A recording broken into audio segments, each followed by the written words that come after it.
Tim Percepatan Akses Keuangan Daerah Kota Palembang ini diketuai oleh Sekda Kota Palembang Ratu Dewa. Wali Kota Palembang mengukuhkan TPKAD di Rumah Dinas Wali Kota yang dihadiri Forkopimda Kota Palembang dan Kepala OJK Regional Sumatera Bagian Selatan.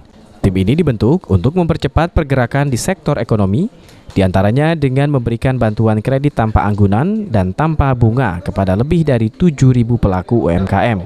Harno berharap dengan adanya tim ini dapat memberdayakan UMKM agar roda perekonomian di Palembang bergerak cepat. Mudah-mudahan dengan adanya sistem percepatan akses keuangan pemerintah daerah ini nanti bagaimana kita memberdayakan UMKM di Kota Palembang ini supaya betul-betul mengalami percepatan menggerakkan sektor ekonomi di Kota Palembang ini akan lebih baik lagi. Selama ini pemerintah Kota Palembang telah hampir 7.000 UMKM yang kita berikan bantuan kredit tanpa bunga, tanpa agunan, tanpa provisi, artinya utuh 3 juta yang kita.